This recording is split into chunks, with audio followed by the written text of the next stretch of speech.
With one from Milton Street to the Learning Gateway, and got them to take photographs on the way. And we told them that they were going to a gateway, a portal in time and space. When we got there, they all said, "Oh, we were born here."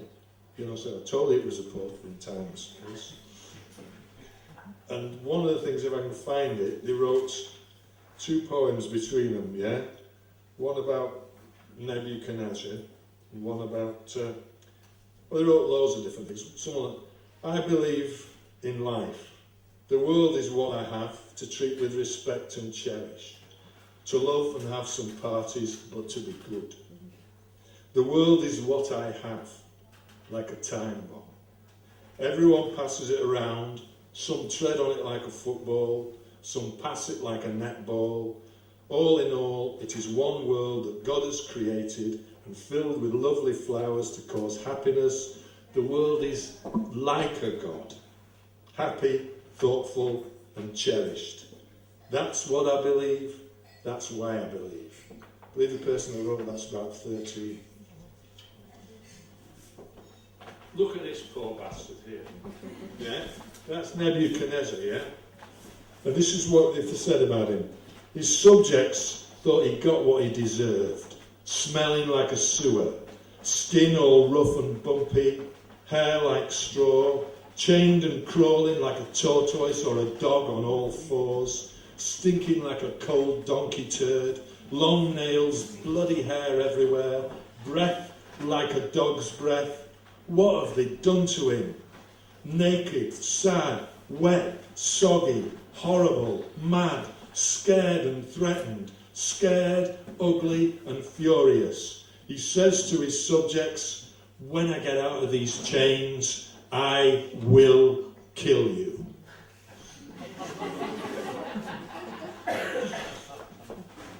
And then there's another one, if I can find it, the Ancient of Days, the guy with the...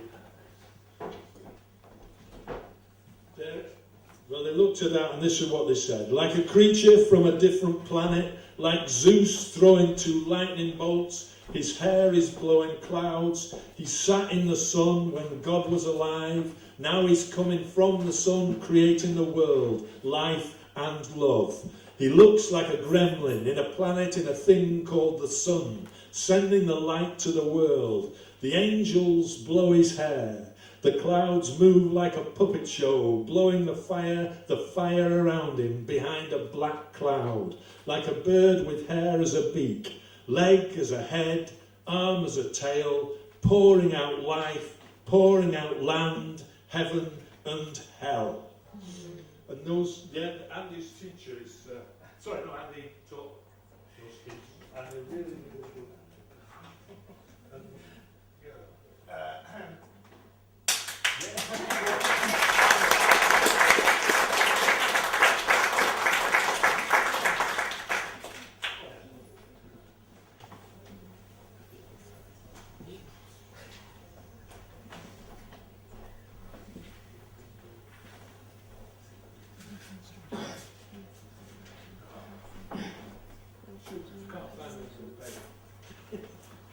Sorry, thank you.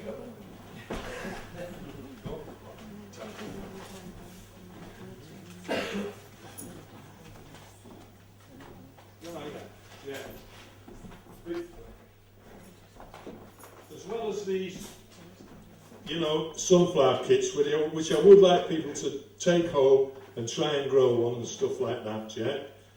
The students, they made, the Jacob's Ladder print that was there before. They organised a terrific one of that. It was really big, painted by a load of different people, yeah? Which is great, yeah? All different ages and things, yeah? Different backgrounds doing it together, yeah? And I don't know if you ever read The Horse's Mouth or seen the movie. It's a great film, terrific book, yeah? About a painter, Gully Gibson, who's obsessed with Blake, yeah? And when he's dying, he dreams of painting the creation on the gable end wall of the church, yeah? Realises he doesn't have time, so funnily enough, he divides it all into bits, yeah? And gets everyone else to paint it, yeah? Then in the movie, he knocks it down with a bulldozer, yeah? It's great, yeah? And the paintings in the film were done by John Bradby, yeah? just by the way, yeah? There's a rat being painted somewhere on the university's campuses. Yeah, they also made these bags. Yeah? It says something, yeah? True method, knowledge, experiment of is, yeah? But something like that. It said, the experiment of method is true knowledge. No. The method of experiment is true knowledge. True knowledge of experiment is the method. No. Experiment is the knowledge of true... No. Yeah. The true method of knowledge is experiment. So, like Martin Amis, I'll light a fag and try a thought experiment. Let's see what's found when we turn the bag around. One thought fills immensity. And if one thought fills immensity, and you've got a bag that's unique, a one-off, then how immense is that? Interesting thought now, innit? And how many thoughts will fit in it? How many thoughts will fit in the bag you're thinking about? How many thoughts are in there now? And how many thoughts can get out? Sorry. Yeah. And what about two bags? What if they're both of them Papa's brand new bags? What if does anyone care how many thoughts there are in there, or in there, or in there, or in there, or in there, or in there, or in there, or thereabouts? And since, if a thing that loves is infinite, what if there were more? What if we make hundreds, or thousands, or millions, or billions of bags, keep our workforce happy and production costs down, and cut out the middleman, the entrepreneur, and just sell the shit on direct on the web? We'll be shifting a shed load of thoughts and making a tidy wedge too. That's just what the guys in the industry do. Just a thought. Should we do it too? Then maybe we could move into tigers. Retail them. Not tigers, they don't need retailing. They've got one already. But they need protecting. But we could retail bags or t-shirts with tigers on them. Yeah, tigers on them, millions of them, and every last tiger burning bright in the electric shopping malls of the night, stalking shining mylar towers, leaping ravaged tenements, or asleep in the grass in the moonlight, dreaming the sunflower's steps to the sun. Tigers and lambs and sunflowers are we, funflowers are we, infinite monkeys in an infinite tree. We make bags and music and money and stories where all we know has run wild. From Blake to Yates, from father to son, from mother to daughter, from parent to child. We're mother, father, daughter, son, on a single rock that circles a sun. Daughter, father, a family we are, on a single rock that circles a star. A single family are we.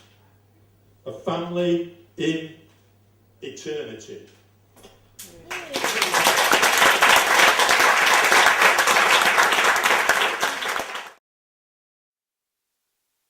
William Blake was a great supporter of the French Revolution, and when the people first stormed the Bastille, he paraded around central London in a revolutionary bonnet, a red bonnet with one of these on, yeah, and declared his allegiance to the revolution.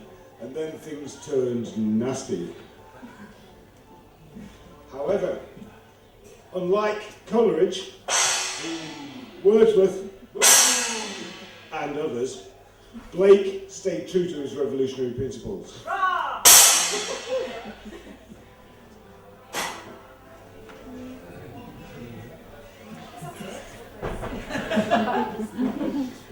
I'm still waiting for somebody to propose a toast. Corden! Propose a toast. You know your stuff. Tell me who. Oh, well, revolutionary support that burns.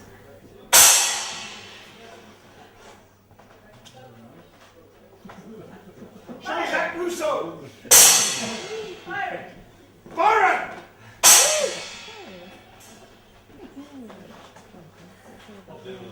Bob Dylan!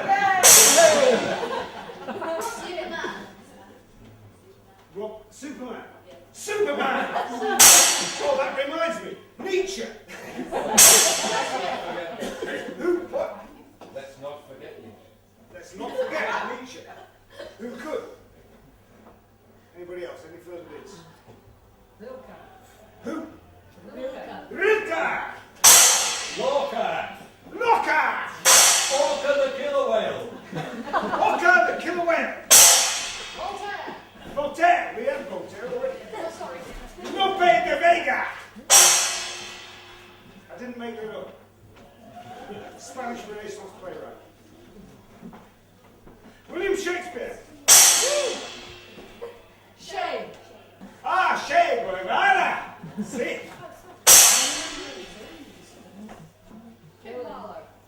Marlowe. Marla? Marlowe. Oh, Kid Marlowe! Any further bits? And that's about it. Revolutionary spirit in Carlisle.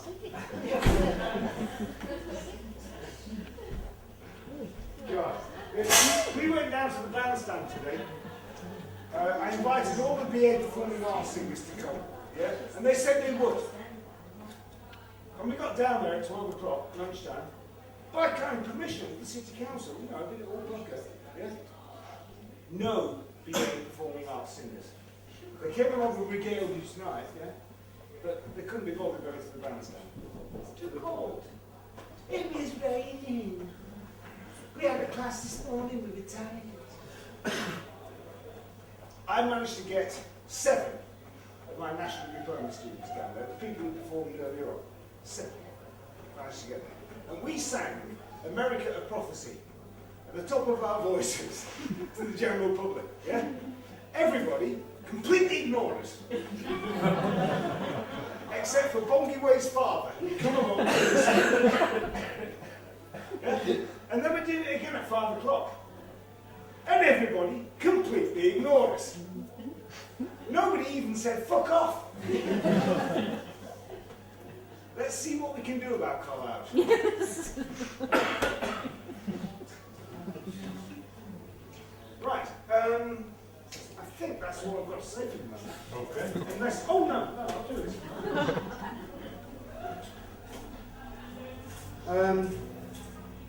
I think this is appropriate for the occasion. The costume, isn't there? English history. A pageant of feathers. A dream of maybes. May bees. May trees. And glees upon the green wood tree. Every leaf a riddle, and rain, so clear in the watery Notthorn, is the tears of the Cumbrian goddess, Latia, whose sister, Ratia, keeps the fortress, lamenting the absence of her salmon prince.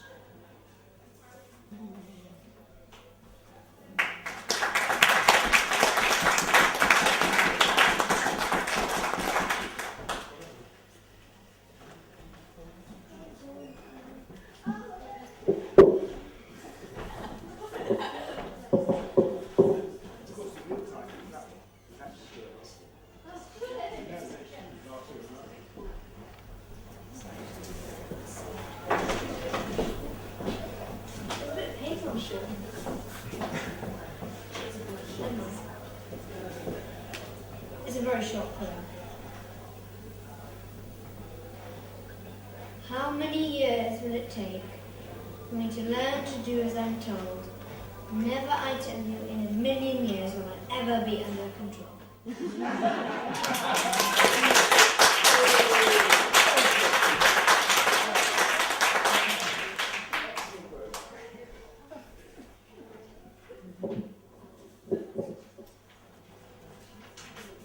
That's truly heartening to know, yeah? I would say thank you to William Blake for the following, yeah? For teaching me, or for me discovering through that not all school and not all teachers were a complete waste of time. Yeah?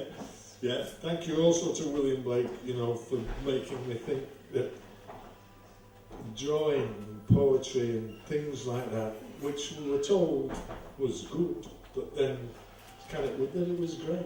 It was dead interesting. Thanks to him for convincing me that, like, I don't know anything about God and religion and stuff, but that it's all mixed up in something kind of deep and strange and spiritual, yeah? And thanks to him and my housemaster for sending me out in the cold, you know, because it makes me think that, you know, sometimes, you know, the rain and the wind in your face and, you know, on your skin is just as good as the Mediterranean sunshine on a beach, you know, because it's just the weather like it is, yeah? I was going to read these stories that we tricked some kids into writing, that I mentioned before, yeah? And my apologies to Larry, because earlier I forgot to that the day was both Larry, Rowie and Andy, and I forgot to mention that, so my apologies. We tricked them into writing these stories by telling them they had to guess what the story was with yes and no answers. And of course there isn't a story. You just say yes if the question ends in a vowel, no if the answer ends in a consonant. And they end up inventing their own stories. And it's just, I like it because it just appeals the imaginations. When William Blake was, you said these are stories about William Blake. When William Blake was young, he lived in Africa. His family was black, but he was white. He lived with his sister and mother. His father worked far away in a factory that made clouds. They had 3 dogs, a cat and a tortoise. His sister was bitten by the tortoise and she died. William Blake was sad. She went to heaven, but when the angels saw how much William would miss his sister, they sent her back to earth. When she came back to earth, she was the family tortoise, the same one that had bitten them. Their parents never realised that the spirit of their daughter lived in the tortoise. Nobody knew except William Blake, who loved her just the same. Now, say that was memorable fancy number 12, this is a memorable fancy number 246. Since the random stories nearly, yeah, but they're not really. William Blake's best friend was a dragon. One day, they visited the moon together. They got there faster than one could blink an eye. When they were on the moon, the dragon laid an egg amongst the grey rocks and William Blake took it. The dragon wanted the egg back, but William kept it. He took it back to Earth. The dragon stayed on the moon. The egg hatched into a baby dragon that William Blake looked after. When, another time, William Blake lived in a huge castle in his imagination. He'd sit by the fire and watch the flames go up the chimney. When he realised that there was no more firewood left, he had to venture into the forest outside. The forest was huge, and the trees and the paths and the rivers were full of wild animals like tigers, elephants, monkeys and sharks. There were witches in the forest who tried to enchant William Blake and turn him into an animal. There were demons living in the forest as well, but they were good demons. And when they saw what the witches were trying to do, the demons duelled with them and defeated them. William Blake went back to his castle and the demons locked the witches in a magic prison where they would never be able to use their magical powers again. That's cool, you know.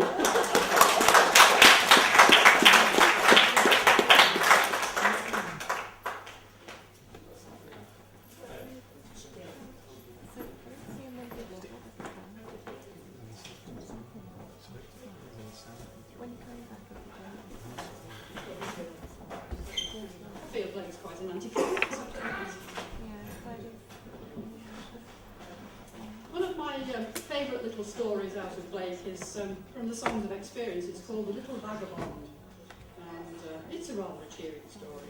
Dear mother, the church is cold, but the alehouse is healthy and pleasant and warm. Besides, I can tell where I'm used well, such usage in heaven would never do well. But if at the church they would give us some ale, and a pleasant fire our souls to regale, we'd sing and we'd pray the livelong day, nor ever once wish from the church to stray. Then the parson might preach and drink and sing, and we'd be as happy as birds in the spring. And modest Dame Lurch, who was always at church, would not have bandy children, nor fasting, nor birch. And God, like a father, rejoicing to see his children as pleasant and happy as he, would have no more quarrel with the devil or the barrel, but kiss him and give him both drink and apparel.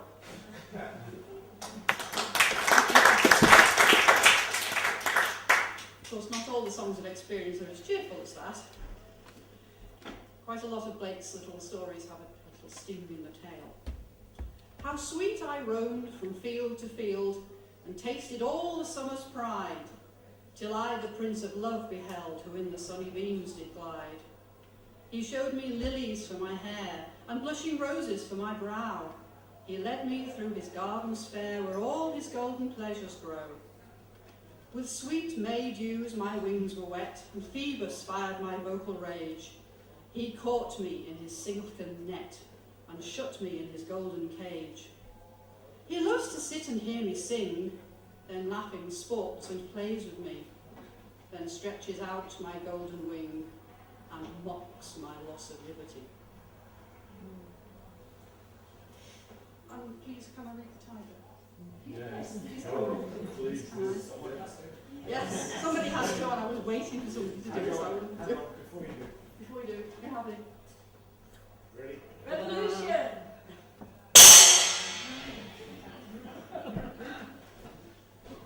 Tiger, tiger, burning bright in the forests of the night, what immortal hand or eye could frame thy fearful symmetry?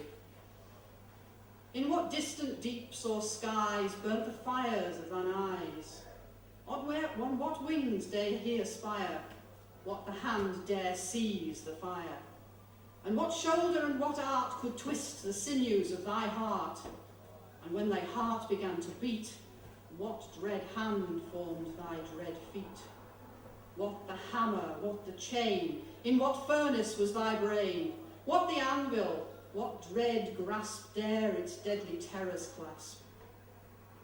When the stars threw down their spears and watered heaven with their tears, did he smile his work to see? Did he who made the lamb make thee? Tiger, tiger, burning bright in the forests of the night, what immortal hand or eye dare frame thy fearful symmetry?